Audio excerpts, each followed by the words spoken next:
Tonight, with the urgent search and rescue operation underway tonight after Hurricane Ida slammed into Louisiana into New Orleans, one of the most powerful hurricanes ever to hit. Hurricane Ida making landfall near Port Fourchon, Louisiana, as an extremely dangerous Category 4 storm, with winds 150 miles per hour and those reported wind gusts reaching 172 miles per hour. And then remaining a Category 4 storm for an astonishing 6 hours, tearing through southeast Louisiana, ripping parts of the city of Lockport to shreds. In New Orleans, the new levees after Katrina did hold. That was reassuring, but the city's reinforced power grid did not. Tonight, more than 1 million customers across Louisiana are without power, and the utility now warning it could take weeks to restore. Tonight, the images of the Coast Guard, the helicopters taking off as soon as they could to try to assess the damage, out searching for people who stayed in their homes. Reports some trapped in their attics for many hours, some waving to the Coast Guard above. Tonight, we know of at least 2 deaths. The governor saying tonight that we should be prepared for that number to rise. Michael from the Cajun Navy offered to take us in. This entire town is submerged. We're driving on the main street. And there we saw a flotilla of small boats on the water, carrying out the stranded and the exhausted. And it was on dry land that we met these two. You guys didn't expect it would be this bad, did We you? didn't expect it to be this bad, and we stayed because we were in a 2-story home, and we thought we would have been safe. The rain just kept coming. It wouldn't stop coming. The rain wouldn't stop. We pushed further into Laplace, seeing entire neighborhoods submerged, the stranded flagging down anyone with a boat. Look where the line at. That's where the water was at. Jackie and Denise Cooper's mother, Lucille, is disabled, and they asked me to help get her down the stairs. You guys gonna come back? No. Did you think at any point that you might not make it? Yeah? Michael had gone back to get help. He needed more boats. Sure enough, within half an hour, he was back.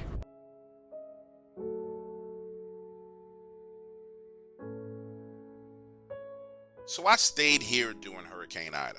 And by here, I mean Pearl River, Mississippi. My house sits on 5 acres of land, nothing fancy, just me here and my wife. After the storm, we ran our generators. It's hot as a dog's ass out here, but everything was going fine. It was a normal hurricane situation. And if you live in the southeastern portion of the United States, then you know life after a hurricane is uncomfortable, but it ain't the end of the world. As long as your house doesn't fall apart and you can generate some power, you can make it through it. Now, I believe the Dogman activity didn't start until the 3rd day of the power outage, and I'm pretty sure it had to do with me smoking a brisket in the backyard all night. Remember, I have a gas generator, so it's noisy.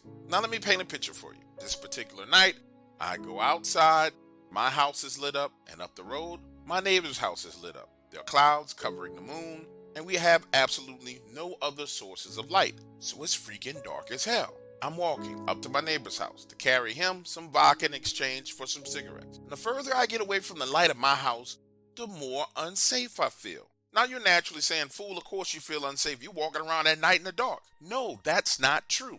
I walk that road all the time, headed to my neighbor's house. He walks the road coming to my house.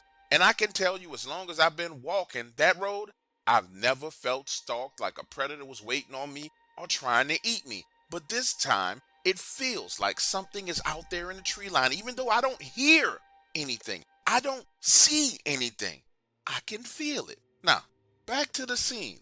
I'm walking in the darkness to my neighbor's house. He's running a generator, has lights on at his property. If you're looking down on the situation from 30,000 feet in the air, I'm walking between basically 2 light sources. My eyes have now adjusted to the darkness, and I can see my neighbor's house with him standing out in the yard. Now I take my eyes off of him for a split second and he's gone. Thinking he done went into the garage, I just keep walking. And again, I want to be clear with you. I don't hear anything, I don't see anything, I don't smell anything, no noises, no sounds. And about 40 yards away from the light that his house is generating, that's when I hear him say, George, get down on the ground. Huh? But looking around, I don't see him. George, trust me, get down on the ground, get down now. So I drop down to the ground, and the next thing you know, blam, blam, blam, blam. He's shooting right over my head. Now, if you've ever been hunting, you know what it sounds like when you shoot an animal, the sound of bullets hitting flesh. Well, I'm hearing that very, very close to me, combined with this groaning sound. Then he says, get up and run, run. Remember, I had that bottle of vodka in my hand when I hit the ground, it broke. So as I tried to get up and run, my feet slide on the glass. I start stumbling, sliding my body, twisting to the right, and that's when I see what he was shooting at. Listen, there's this bodybuilder that used to be out there. His name was Ronnie Coleman. The guy was a freak of nature. This was him with gray and black fur. And even in the dark, you can see the muscles under that hair. Giant pointy ears, this big old snout like a dog. And to this day, the most terrifying thing to me was how the light from the house picked up its eyes. It made them glisten this deep yellow and red. And I know, as I'm telling you right now, that I was scared and I could have been seeing things the wrong way, but it looked to me like the eyes themselves were yellow and the pupil was blood red. Look, after seeing that, my survival instincts kick in. Don't even remember how I got back to my feet. What I do remember is running and getting from the road to his yard, feeling like it was right behind me. Then I remember my neighbor stepping out from around the backside of his truck with his rifle, and his son coming out of the house with the rifle as well, asking what's going on. Then this overwhelming sense of panic assaulting my brain, because I realized I left my wife at home with the garage door open. And from there, things happen fast. And the next thing you know, the two of you are running outside to his truck, getting in, riding back down to my house, only to scare the shit out of my wife because absolutely nothing was going on at the house. Listen, that night I was so afraid when my wife went to bed, I stayed up, turned the freaking generator off because I wanted to be able to hear. And I sat in my garage all night with the door partially open, in the dark, listening. And let me tell you, there was not a freaking sound coming from outside. Then, about 2:30 a.m., this freaking helicopter starts flying circles around the area in a search pattern.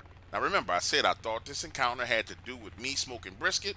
Get this, that helicopter is circling, so I decided to step out of the garage to see exactly what's going on. But I didn't want to stand out on the road or in the driveway, so I go into my gate, into my backyard. I'm walking along in the dark, my focus is up on the sky on this helicopter, and that's when I bump into my grill. It's knocked over into the middle of the freaking yard, 150 feet away from where it belongs. The majority of the brisket is gone, but there is still some brisket on the ground, and my grill is all fucked up. That helicopter makes another circle, then it's gone. So I stay woke the rest of that night, and then I go through the process of shifting my sleep pattern to where I'm awake at night and asleep in the day until the power is restored. Now, you would think that me and my neighbor talked about this incident a whole hell of a lot, but no, we didn't, because we didn't know what to make of it. But we talked about it one time, just one time, and he explained to me that that thing was following me. When I told him about the brisket, he figured it was following me because I was going to lead it to more food. I told him I totally disagree. I thought that I was the more food.